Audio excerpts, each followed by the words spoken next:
Hello. Hey everyone, how you all doing today? So, today we wanted to talk about the silent killer. Uh, One that's close to my heart because I've been hypertensive probably since my mid 20s. Probably didn't do anything about it until my mid 30s and intermittently. And then in the last 5 years, I've really, Russ? You're my little anti-hypertensive. Well, pro Baby. hypertensive sometimes. Baby. But in the last 3 or 4 years, I've gone from 3 blood pressure medicines to a half a blood pressure medicine, and that has been done through a whole food plant-based diet. And today we wanted to talk about why that happens and how that works. So, what causes hypertension, Dr. Schwer? Hypertension is the decrease in flexibility of arteries, and it causes increased pressure. So the heart has to work harder, pushing against arteries and vessels that are not as flexible. There are lots of reasons you can get hypertension, but in the standard American diet, salt is a big, huge issue. It affects the endothelial lining, so does saturated fat. And the endothelial lining is the layer of cells in the vessels that helps with the vessel flexibility. There are also other things that increase hypertension, like lack of exercise, increased stress, um, but the standard American diet is a big deal. A lot of people think that as we get older, we automatically get more hypertensive, but there are plenty of cultures that don't have a lot of salt and that live completely differently. They exercise more, they don't abuse their bodies. They do not get high blood pressure as they get older. And unfortunately, hypertension and high blood pressure is the precursor for heart disease, stroke, and is Derek said, is the silent killer because you don't feel it, and then you have a heart attack or you stroke out and die from it. So it's really important to get checked for high blood pressure, and it is also important to treat it. What is considered high blood pressure? The numbers, the thing that your doctor always tells you. It used to be 140 over 90. Above that, so the 140 is the systolic, which is the top number, which is when the heart compresses and the pressure on the vessels then. And the diastolic is bottom number, which used to be 90, which is when the heart relaxes, so the blood relaxes in the vessels and there's not as much pressure. Now, hypertension is considered 120 over 80, anything above 120 over 80. And that's a lot of Americans. Yeah, I think at my worst recorded, I was probably 240 over 180. You serious? Yeah, they gave me IV, I think it's Captopril Yeah. in the office. Although I think they've changed that now. They do it slowly because people stroke out sometimes. From being that high, that's stroke level. And from jumping it too quickly is also not good. But we want you to decrease your blood pressure naturally by a healthy diet, which would be much more fruits and vegetables, because you want to increase green leafy vegetables, which help increase nitric oxide in your blood vessels, which helps dilate more. So that's green leafy vegetables, beets or beet juice every day. No oils. Oils can irritate the endothelium and help and stop you from being as flexible with your vessels. No animal products if possible, or minimize them significantly. And exercise every day. That's really important. Talk to your doctor about how you can and how much, but almost everybody can safely walk for 10 minutes 3 or 4 times a day. That's really important. Decreasing stress with meditation, breathing techniques, connecting with family, friends, whatever social group you have are very important. Aren't there studies that show family interactions can increase blood pressure? Just kidding. Yeah, Don't get around with toxic family members. You can avoid that. Take control of who you are with and be only with people who are positive in your life. That's one of my struggles, I know, is learning to interact positively with family members, not always understanding what they've been through, where they're coming from, and their experiences, and just immediately reacting instead of trying to understand. And that's where breathing and that's hard meditation for can me. help, Yep. and connecting. Because if you can see yourself in somebody else, you can empathize and see and walk in their shoes a little bit. You may be able to understand them more. But it is important to work on yourself and be out in nature.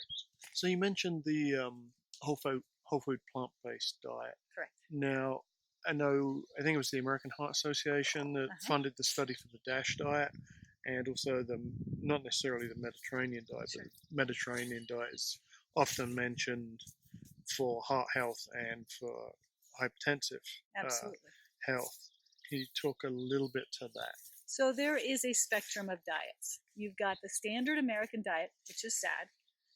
You have the spectrum all the way up to the whole food plant-based diet, which is great, and the healthiest, and actually the only diet that has been proven to reverse heart disease. Now, in between are the Mediterranean diet, the DASH diet, which are all better than the standard American diet, but they have their limitations. So yes, they're better, and they're moving towards a whole food plant-based diet, but and they'll improve your risk factors, but they may not reverse your risk factors, and they may not be the ideal.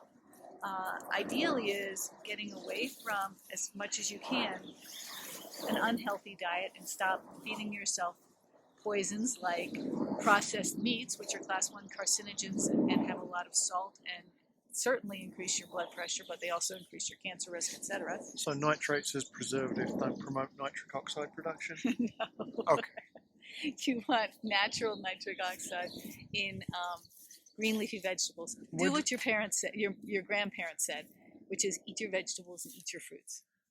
What's the best plant source to promote nitric oxide production?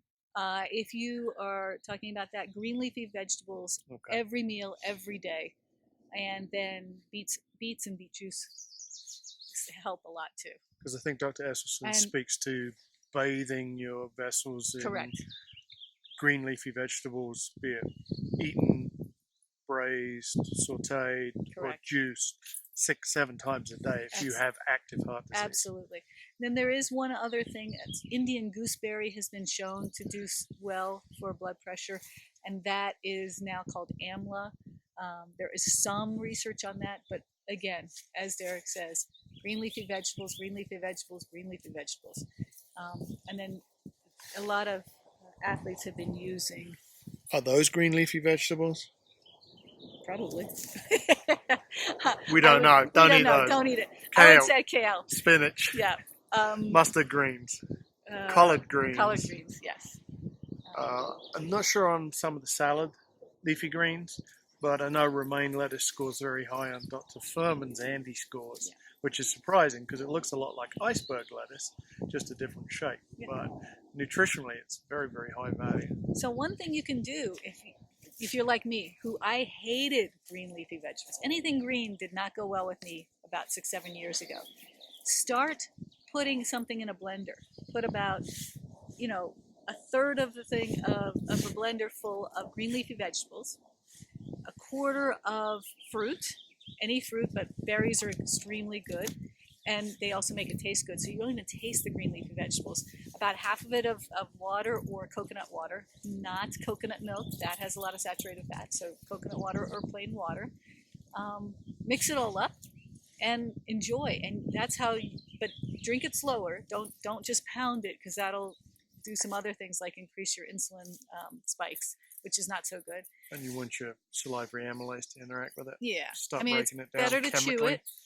But if you can't, if you do a smoothie for about a month, then your body will start craving those green leafy vegetables. And now I love salads, whereas before you can have, I think the first 47 years of my life, you couldn't have me eating salad.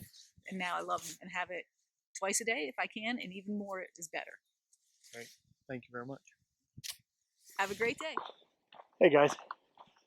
So one thing, Kim and I, for some strange reason, completely spaced out on our little hypertension talk the other day was weight related to hypertension. And I personally have found if I'm below 175, 170, my blood pressure is much, much better. And that just seems to be the threshold for me. 5'11", so I'm still actually on a slightly higher end of the BMI. I really should be 160, 165 to be in that ideal zone. You really want to be below 24, 23 if you can be there. Not easy for me. I love my grains, my carbs too much. So that's my dirty little secret.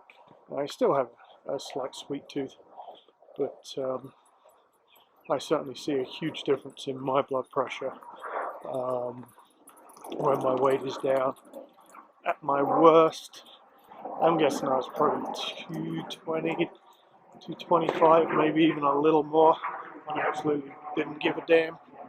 But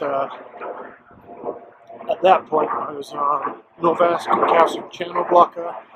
I was on 40 of lisinopril and hydrochlorothiazide as well. And 170, 175 with 10 milligrams of lisinopril.